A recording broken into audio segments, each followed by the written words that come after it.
Good morning, one and all, and welcome to the Damage Pre-Pour, in which we will be talking about one of what has to be the last possible financial blows that can come to Rudy Giuliani.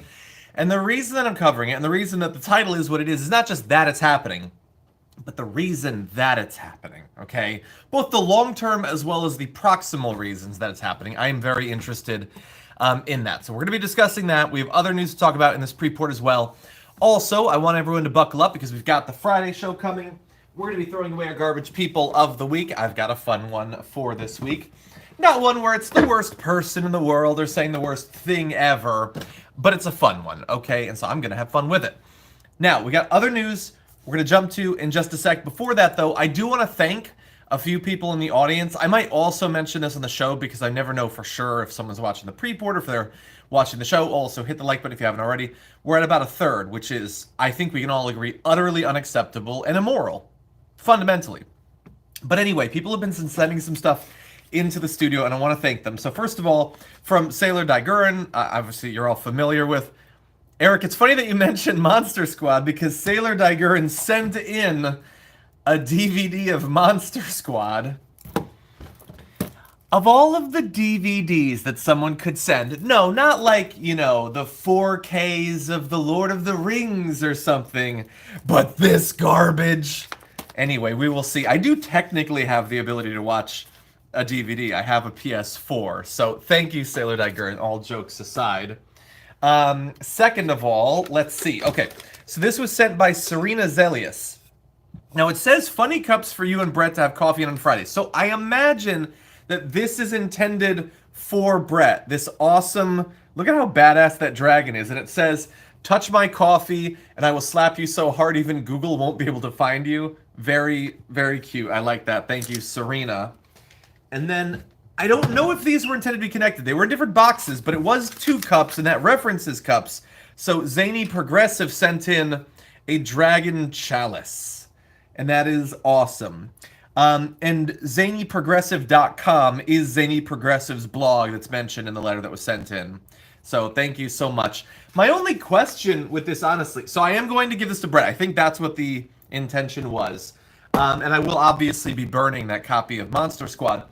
But my only question is, with something decorative like this, should I drink from it?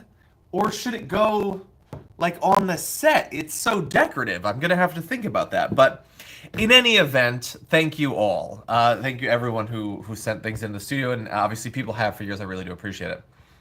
Dragon Pool, don't even get me started. But anyway, okay, let's talk about some news. I know you're all dying to hear me talk about the news. I want to talk about this. I mean, a lot of these people. Should we play the video? Okay, we're going to play the video. Just, this has such Hunger Games capital vibes. When they're asked and given a home, they don't want to go into the home. They want to be on the streets. Well, of course they want to be on the street. They want to be homeless. That's the style of life that they choose. And I'm not a psychologist. Does Janine Pirro look different? I mean, it's not an important part of the story or anything, but anyway. Let me just make my point. You say that, you know, they're putting money in all kinds of things to prevent homelessness. That's a quote. I wrote it down. Greasy Gavin, let me tell you what he's doing and why he increased homelessness by 6% in 2023. He wasted billions of dollars because he put money into making sure that the homeless who are alcoholics are in a constant state of alcoholism so that they don't infringe on any of the EMTs, and so nobody has to do anything for the homeless. He is feeding them in the middle of their addiction. He's wasting billions of our dollars, and that's just part of the problem. They're also missing $24 billion. It's not your money. No one knows where it went. So now what's his answer? That homelessness is up? He's lost money. He's keeping alcoholic homeless people continuing in a state of alcoholism. I now want to boost investments in housing, substantive abuse programs, and booze. He's putting money into contracts to get booze for the homeless, housing for his buddies, and more money. Housing for his buddies? Are the homeless his buddies? Also, yes, I totally also appreciate the irony of her going on and on about people being in a constant state of alcoholism. Could you tell us specifically how he's keeping them in the state of alcoholism? Also, you're ranting about how they're alcoholics. He's saying he wants to do substance abuse treatments. That seems like the answer to the problem you're actually talking about. And wait, so it was a waste of money to give them booze, which you're asserting that he did. You were ranting about how now he's going to give them housing. But the booze wasn't the answer. Is housing not the answer? Why is that not the answer? For investments. This is a scam that they've been doing for years, and he's not solving it. They just think we're deaf, dumb, and blind. But even if we could see, they would tell us, we can't see because of our lying eyes. This guy 5 years ago had no homeless strategy, and he's been in office since 2003 as mayor of San Francisco. No homeless strategy. He comes up with something after 16 years, and he says, now I'm a leader in homelessness. He's delusional. All right, and glad we settled that. Okay, interesting. So she goes on and says, well, of course they want to be on the street. They want to be homeless. That's the style of life that they choose. And I'm not a psychologist, but let me just make my point. I don't know. I mean, I feel like you're glossing over the thing about you not being a psychologist, because you sure do seem to understand the psychology of millions and millions of people that you would not have a 5-second conversation with. No more confident in describing them than Jesse Waters, of course. But, like, do you get what I'm talking about here? Forget all the stuff about Greasy Gavin, which just, ugh. I don't even like Gavin Newsom, but it's just such, like, cartoon energy to throw names like that out there. Their point is, don't help these people. Not just don't help them in the way that I'm critiquing right now. Don't help them at all, okay? Because they want to be that way. Who? All of the kids? The kids want to be, all of them want to be that way? Everyone. The vets want to be that way. Someone newly homeless wants to be that way. Just all of them. All the millions of people all feel the exact same way about their plight. And all of them somehow are choosing to stay in an almost incomprehensible difficult situation. So difficult that no one watching that show can imagine making that decision, but thanks to those rich assholes yelling at them, will come to the conclusion that millions of people, a monolith, would all make the exact same decision that I can't imagine making ever in my life under any circumstances. And that is the point of the 5. You have fucking asshole millionaires telling poor conservatives that they shouldn't have any empathy for people who are literally living on the streets. It might be someone who's just driven out of their home, because of domestic abuse. It might be a fucking kid. Doesn't matter. They all want to be that way. They like it. Don't put any resources into it. Right-wing populism, right there. They care about the little guy.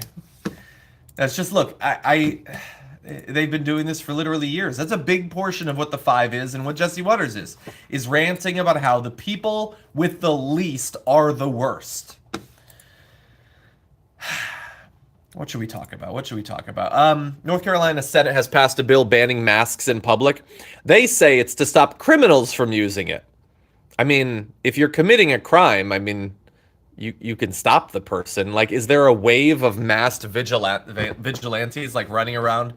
No, there's 2 reasons that they're doing this. One is we know that our base really likes when we pretend that pandemics aren't a bad thing. So I guess we're still going to talk about how masks shouldn't be worn. Oh, by the way, if you're immunocompromised or something, fuck you. Fuck you and your immune system that doesn't function.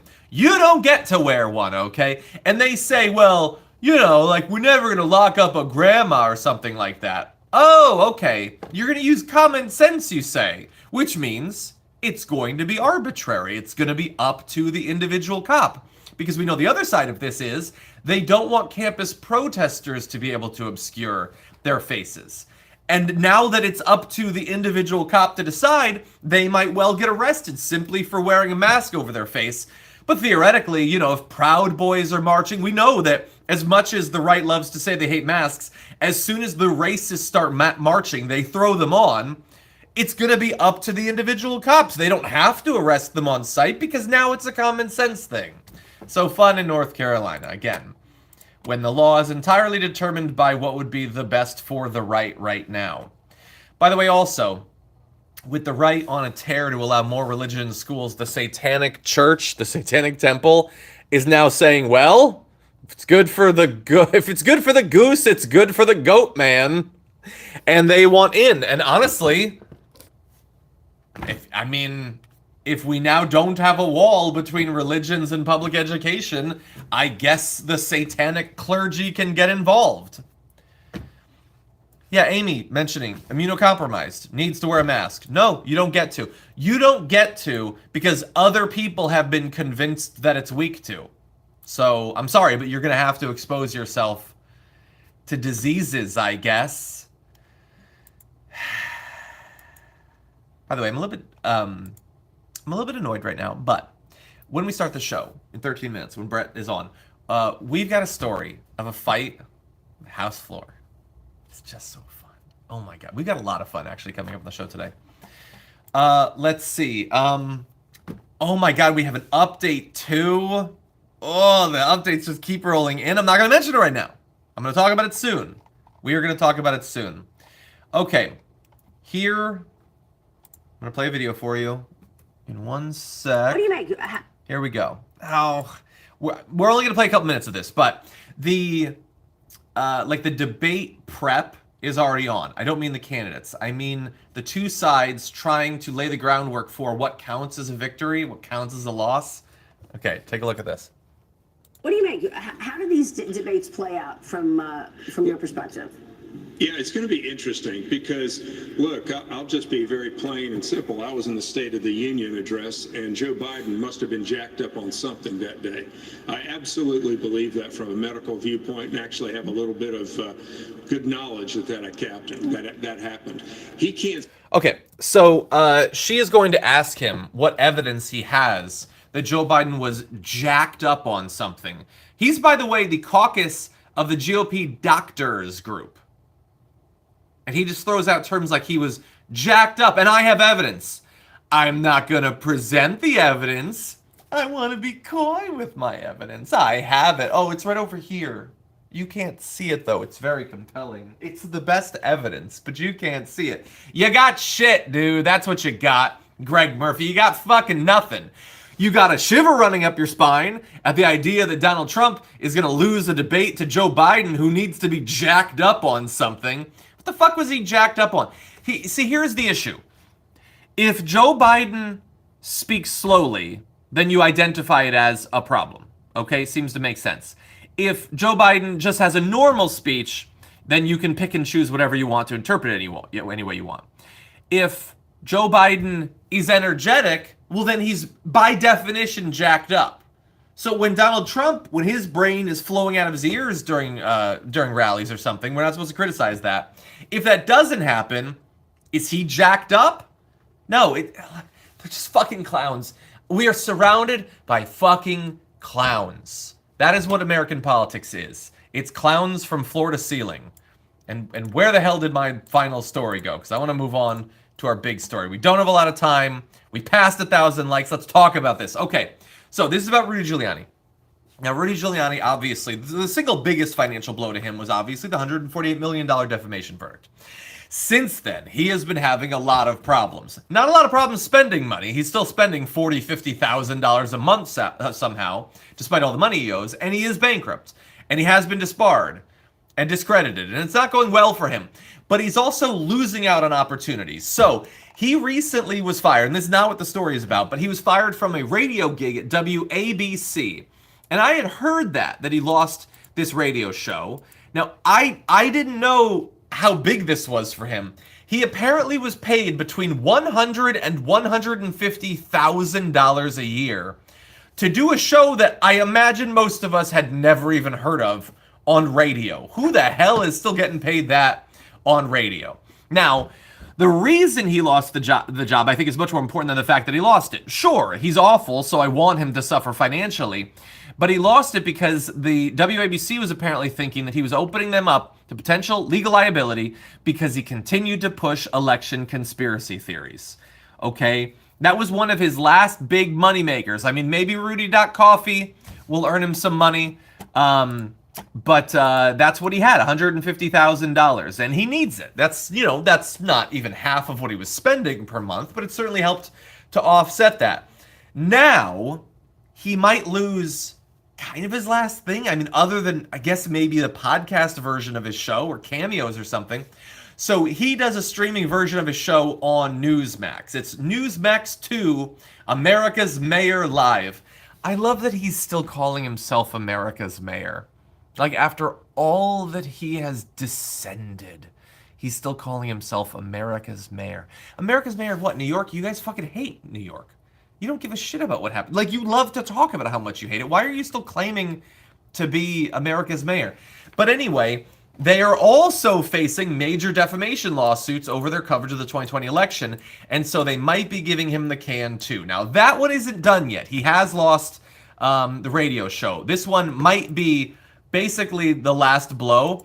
By the way, so he has regularly done segments on the Newsmax show that has gotten him in trouble, including, by the way, even before he was given his job, when he used to be an interviewee on Newsmax, they had to pre-tape his interviews so that they could edit out the most defamatory comments that he would say.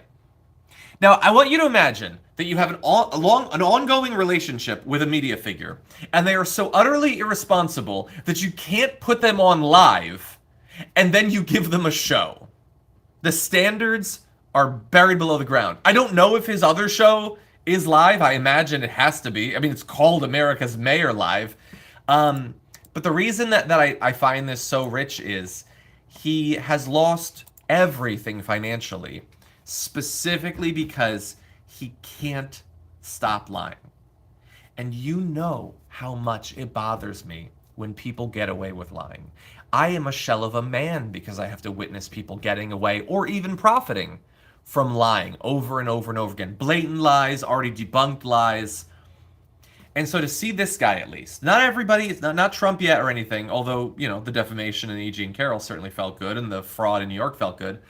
It's like the summer of consequences, and I love it. Not necessarily the consequences I would choose, but I want there to be less lying. I want there to be less hypocrisy, and I love seeing at least a little bit of movement in that direction.